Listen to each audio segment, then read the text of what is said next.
Esta noche voy a leer del Salmo 8, versículo 1. Oh Jehová, Señor nuestro, cuán glorioso es tu nombre en toda la tierra. Has puesto tu gloria sobre los cielos. Y el título de este mensaje es la conversión del rey David. Ahora, nosotros sabemos que David fue convertido cuando era un hombre joven.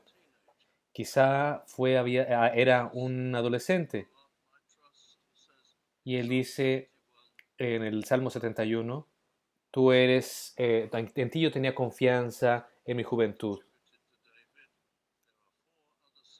Hay otros cuatro salmos que se usa las mismas palabras que les atribuyen a David, y estas seguramente son sus palabras de que él fue convertido cuando era joven.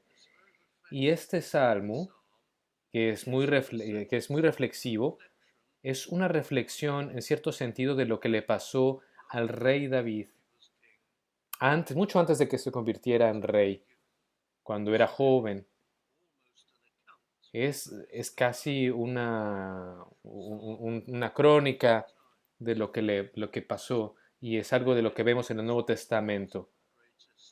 Ahora, el rey David fue el rey más grande de Israel. No solamente era un rey, sino que fue un gran maestro, también fue un profeta, se le dio eh, poderes para poder componer, y también liberó a su pueblo de muchos enemigos. Así que él sin duda es su más grande rey, pero esto también nos dice algo acerca de las raíces de su conversión a Dios, cómo es que él encontró una relación personal con el Dios viviente.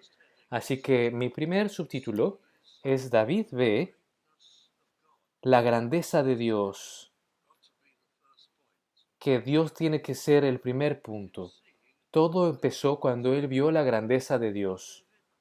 Ahora, David tenía en su tiempo, tenía en su poder un tercio de lo que tenemos de la Biblia hoy. Mucho de la historia de Israel, de cómo Dios trató con ellos, todavía no se habían escrito. El libro de Proverbios, por ejemplo, no había sido escrito todavía. Profetas como Isaías, Jeremías, todavía no habían hablado. Y también los profetas menores. Así que no tenía la Biblia completa como la que conocemos ahora, pero a partir de Génesis, él sabía muy bien, y sabemos particularmente que tenía un conocimiento muy particular, muy profundo de Génesis. Lo estudiaría desde su juventud, y muy probablemente desde sus primeros años. No le significó demasiado, no había sido demasiado dramático en su vida. Algo de lo que pasó y lo que vemos aquí. Ahora sabemos que David le sirvió a su padre, a Jesse. No había noción para nada de que cuando él era joven, él fuera un rey. No tenía ningún tipo de conexión en su linaje con la realeza, para nada. Y nunca soñó en ser eso, tampoco. Pero mucho antes de que eso sucediera y mucho antes de que eso ocurriera, él era como cuando era joven, estaba al servicio de su padre, y y se tomaba en esos tiempos que el hijo o los hijos tomaran las riendas de los negocios familiares.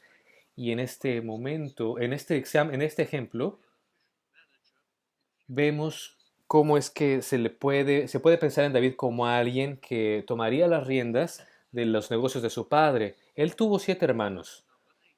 David era el número 8, era el más joven de todos. Quizá todos habían ido en este tipo de entrenamiento para ser pastores. Él quizá tiene ahora 16, 17, 18, algo más o menos por ahí, en esa edad. Y de esto nosotros podemos empezar a contar la historia de cómo es que en la noche, cómo es que en la noche quizá él está viendo al rebaño y cuida al rebaño noche tras noche. Quizá él estaba lejos de la casa y esto muy posiblemente era parte del entrenamiento para los miembros de la familia, para estar afuera protegiendo al rebaño en la noche y cuidándolos. Así que él estaba haciendo esto. Y él naturalmente lo que él haría es ver al cielo, ver hacia el este, hacia el cielo del este, y él sabía mucho de esto. En aquel tiempo se seguían las constelaciones y David podemos saber que él era un gran observador de estas cosas y nos dice esto en el versículo 3: cuando veo tus cielos, obra de tus dedos, la luna y las estrellas que tú formaste, digo, ¿qué es el hombre para que tengas de él memoria? Aquí vemos cómo es que él tiene la primera impresión en él, en su alma. Es una impresión sobre Dios. Es una prosa muy hermosa. Un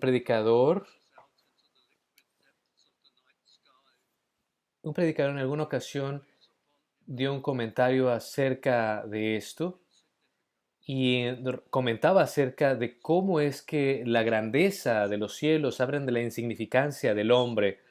Y aquí él está reflexionando sobre la insignificancia del hombre, de cómo es que están todas estas luces en el cielo y que él estudiaba y de cierta manera entendió y las veía y él se sintió tan pequeño y hace sentir al hombre tan pequeño en general y este hombre estaba solo, pero al mismo tiempo podemos ver algo aquí reflexivo junto con esto. Viene a su mente las cosas que él ha estudiado y aprendido del libro de Génesis, los libros de Moisés. Génesis es literalmente citado aquí en el versículo 6 y se refleja en varios otros versículos y se ve aquí en su experiencia. Él ve a los cielos y piensa acerca de lo que se le ha enseñado desde su juventud. Y luego ve el cielo nocturno. Hay que pensar en esto por un momento. Todas las estrellas y los planetas, todas las lumbreras del cielo, todas ellas están allí como fijadas, todas ellas tomando esta posición noche tras noche. Y para él estas cosas no cambiaban, nada había sido cambiado. Había ahí para él un gran plan en los cielos. Y cuando piensas en la enseñanza sobre Dios, el creador de todas las cosas, en Génesis, no hay duda de que tú puedes pensar aquí que Dios es un Dios de orden, Él es un Dios de estabilidad, Él es un Dios que no cambia, Él es poderoso y mucho más allá de cualquier cambio, Él es Dios. Y de todas estas cosas que Él pudo apreciar, de estas lumbreras que estaban establecidas de manera sutil, no estaba del todo, estaba ahí fijo o estacionado. Cuando ves a la bóveda celeste en una noche muy clara, la noche está viva, hay movimiento, hay un sentido de movimiento y de acción, incluso en la bóveda celeste que está por un momento estacionada o fija. A pesar de que es un Dios que no cambia, al mismo momento, al mismo tiempo, es un Dios que está en acción, es un Dios personal. Y puedes ver eso en la vida, esa evidencia en el cielo de un Dios viviente. Y y David aquí piensa, y su alma empieza a despertar. Piensa sobre cómo Dios es perfecto, de su perfección, de su inmensidad, de cómo es ordenado. Y él piensa sobre sí mismo, sobre sus limitaciones y sobre su pequeñez. Y lo volvemos a leer en este versículo 1. Oh Jehová, Señor nuestro, cuán glorioso es tu nombre en toda la tierra. Has puesto tu gloria sobre los cielos. Y quiero decirte sobre las primeras palabras de este salmo y de esto que le viene a la mente a David. Oh Jehová, Señor nuestro, y esa es la primera cosa que él aquí comprende del libro de Génesis y aprende que Dios es un Dios personal que que se relaciona con los hombres y las mujeres, que alguien es un Dios al que se le puede aproximar. Dios es un Dios personal. Véelo en estas palabras. Oh Jehová, esta exclamación muestra que Él está hablándole al Señor, que se puede comunicar con Él y sabe que está allí. Señor nuestro, el Señor que se puede poseer por la gente que cree en Él y se hace conocido, Él se hace conocer a otros y de esa manera es poseído por otras personas. Y también dice otras cosas. En la primera palabra aquí de Jehová, Jehová es en realidad un nombre divino, es un nombre impronunciable en hebreo, algunas veces traducido como Jehová o Jehová, y habla de aquel ser que existe en sí mismo, que es eterno en los cielos, que es Dios, que se ha llamado a sí mismo yo soy. Yo soy el Dios que es. Y lo que significa es esto, que Él nunca fue creado, nunca fue hecho, no se puede reducir toda la vida y el poder, viene de Él. Él no necesita combustible para existir, no necesita comida, no necesita nada para sostenerse, nada de energía para existir. A partir de Él es de donde fluye toda la bendición y lo bueno. Él es el gran yo soy, que nunca fue hecho, que nunca fue creado, santo, majestuoso, preeminente sobre todas las cosas. Eso es lo que su nombre significa. Y mientras David está viendo la bóveda celeste, los cielos, se da cuenta de esto y dice, esto es cierto, nosotros tenemos un Dios enorme, un Dios grandioso, y luego utiliza un segundo nombre, y el segundo nombre para él es un señor, es una palabra distinta en hebreo, y se refiere a él como aquel que gobierna, que es un soberano, que controla las cosas. Es diferente del primero, y aún así está relacionado con el primero. Jehová, Señor nuestro. Es como si David dijera, Él tiene que ser mi gobernador, Él tiene que ser quien está en control de mi vida, mi guía, quien me controla, quien me guía, quien me gobierna. Y David aquí quiere estar bajo la dirección del Dios viviente. Y esto es algo importante cuando consideras que la personalidad de David, que él iba a ser alguien poderoso, ves su vida posterior y de sus exploraciones militares y defendiendo al pueblo de Israel de sus enemigos, y te das cuenta que él tenía una personalidad fuerte, y aún así se le da una impresión muy grande de Dios desde sus primeros años de juventud. Y él lo reconoce como su gobernador, como su guía. Oh Señor, oh Jehová, Señor nuestro, cuán glorioso es tu nombre en toda la tierra. Has puesto tu gloria sobre los cielos.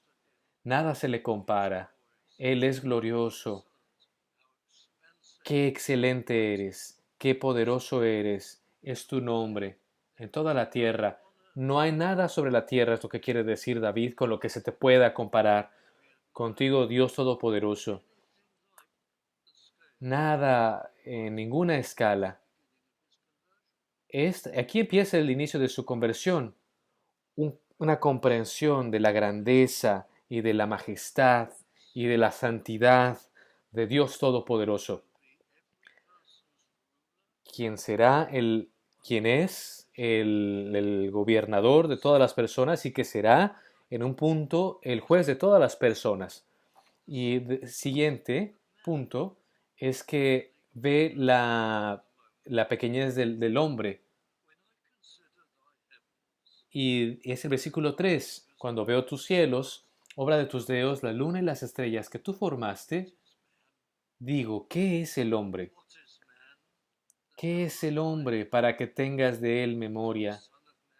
Y el Hijo del Hombre para que lo visites. ¿Qué es el hombre? Bueno, primero que nada, él considera los cielos como la obra de los dedos de Dios. ¿Y qué significa esto? Quizá tiene en mente una ilustración de un músico con un instrumento. Quizá enviando un mensaje, una tonada para atraer a las personas, o quizá está pensando en alguien que teje una pieza de ropa o de tela, pero más allá de eso, él tiene en mente esto, que para Dios fue muy fácil. Dios Todopoderoso no tiene cuerpo, Él es espíritu, pero esta es una ilustración.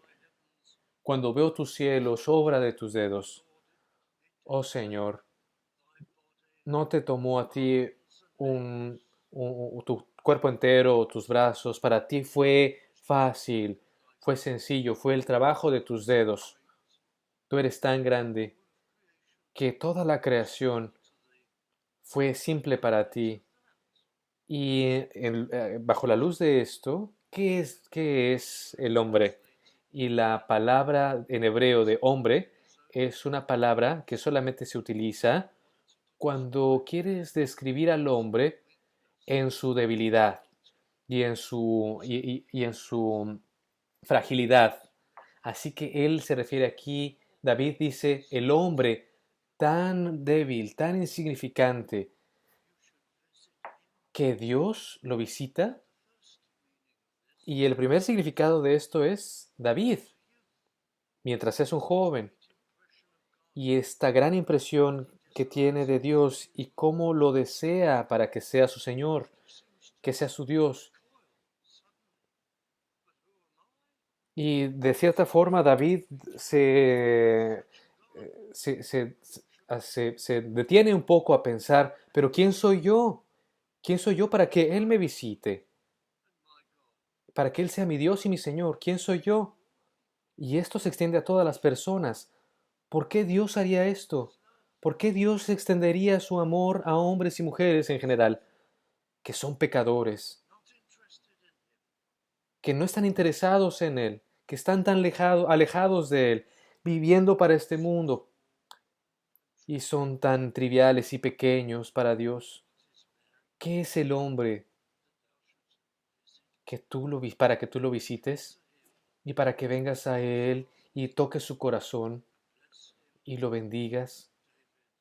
David aquí se está deteniendo y está tomado por sorpresa por la grandeza del Señor y la debilidad del hombre. Y esto está refiriéndose al libro de Génesis y cómo es que el hombre está hecho a la imagen de Dios. Y en diferencia a los animales, él tiene la imagen de Dios y se le ha dado conciencia en una forma tan sofisticada y se le ha dado sentimientos y se le ha dado la habilidad del lenguaje, habilidades. El hombre es único. Él fue hecho por Dios para un propósito en específico, para conocer a Dios y para glorificarle. Pero David conoce el libro de Génesis. El hombre ha caído de ese estado y ha caído a un estado pecaminoso y ahora está alejado de Dios y está separado de Él y no está preparado para Él. Y ahora él ve al cielo y ve reflejada la grandeza de Dios y ve a la escritura y el libro de Génesis y ve que el hombre fue creado para algo especial, pero ha caído de su propósito de adorar a Dios. Y ve aquí, David, toda la violencia y todo el esfuerzo y la maldad y la perversidad del hombre. Y es verdad, dice, lo que la Biblia nos enseña es cierto. Y luego ve a su propio corazón dentro de sí mismo y dice, yo no soy digno de Dios, no puedo venir delante de Él, no puedo ser recibido por Él. Yo solamente soy un joven y solamente estoy interesado en mí mismo y sueño mis propios sueños y no pongo atención ni siquiera en la adoración. Pero ahora Dios me ha visitado y ha dado una impresión grandiosa en mí. Y ahora David voltea a ver a Dios. Y él sabe lo que le ha hecho por muchos, lo sabemos por los salmos que ha escrito, de sus pecados. David sabía y entendió por las escrituras que había perdón de Dios. Él sabía de las primeras promesas de Dios, de la primera promesa de Dios en Génesis 3, versículo 15, que un Salvador vendría, que Dios vencería el problema del pecado y traería una posibilidad de reconciliación, un camino a la reconciliación. Y él sabía del libro de Génesis todas las promesas que Dios le hizo a Abraham y para los patriarcas que le siguieron, que en algún punto el Mesías vendría de esa semilla, a través del cual todas las naciones del mundo serían bendecidas y que serían perdonadas y reconciliadas con Dios. Y él sabía de los sacrificios que serían entregadas en el templo, que eran solamente símbolos e imágenes de cómo es que Dios en algún momento quitaría la mancha del pecado para aquellos que se arrepentieran. Y él sabía eso, que te tenías que arrepentir en el templo. Tenías que dejar allí tus pecados sobre los animales para que se cumpliera la palabra de que sin el derramamiento de sangre no hay salvación. Pero esto era una imagen de que un Salvador vendría después, para que pudiera quitar el pecado. Y nosotros tenemos un registro de todo esto, de Cristo hace 2000 años. Sabemos de sus grandes milagros, de su enseñanza y de su sufrimiento y muerte en la cruz del Calvario, cuando Él quitó el castigo del pecado para todos aquellos que se arrepintieran y se volvieran a Él. Y esas cosas, David no pudo ver los detalles, pero él vio las promesas. Y él se arrepintió de sus pecados. Él nos dice esto, nos dice en el Salmo 103 y en otros lugares también, que él se arrepintió de sus pecados y él rindió su vida enteramente al Dios Todopoderoso. En el versículo 2 de este Salmo 8, él ve hacia atrás y dice algo que parece algo extraño, pero vamos a entenderlo. De la boca de los niños, y el hebreo dice solamente los infantes, y de los que maman, niños muy pequeños, fundaste la fortaleza a causa de tus enemigos, para hacer callar al enemigo y al vengativo. Y David ve al pasado cuando ya es rey y ve aquella gran impresión que Dios tuvo sobre él y cómo es que creyó en las escrituras sobre la caída del hombre y de la posibilidad de arrepentimiento y de la salvación, y se dice a sí mismo, yo fui visitado y yo alabo al Señor cuando yo solamente era un bebé, porque él era un adolescente. Pero cuando él reflexiona sobre estas cosas, él se considera a sí mismo un infante, un niño. Y él dice, aún así, en mis primeros años, yo fui visitado por el Señor. Y aquí habla de su conversión cuando él era un adolescente. Y así fui llevado a ser el defensor de Israel y el protector de Israel en contra de todos los enemigos. Eso es lo que el versículo significa. También tiene un significado más profundo, pero eso es lo que David quiere decir aquí, es en lo que él reflexiona. Y solamente para nuestra conclusión, nuestro último punto es, David ve la restauración del hombre y la mujer, de los hombres y las mujeres, si se arrepienten y se vuelven a él. Y está aquí en el versículo 4. Digo, ¿qué es el hombre? Para que tengas de él memoria, Cristo, Jesucristo, ha tenido en su memoria a los hombres y las mujeres y ha venido a comprar salvación. Y luego sigue, y el Hijo del Hombre para que lo visites. Dios ha visitado al hombre en Cristo. El Señor visitó a David en aquel monte, en el cielo, cuando vio el cielo, la bóveda celeste, pero también visitó al hombre en la forma de Cristo para traerle salvación. Y luego vemos en el versículo 5, le has hecho poco menor que los ángeles, un poco menor que Dios. Algunas personas lo traducen así porque no somos como Dios. Nosotros no poseemos sus atributos poderosos, pero de cierta forma somos a su imagen y lo coronaste de gloria y de honra. Pero él ha caído, pero con el perdón de Dios y con el señorío de Cristo puede tener honor de nuevo y puede tener dominio. En el versículo 6, David lo pone en un lenguaje de agricultura. Le hiciste señorear sobre las obras de tus manos. Victoria en vida. Todo lo pusiste debajo de sus pies. Y viene la conclusión en el versículo 9, repitiendo el primer versículo. Oh Jehová, Señor nuestro. De nuevo los dos términos, los dos nombres de Dios.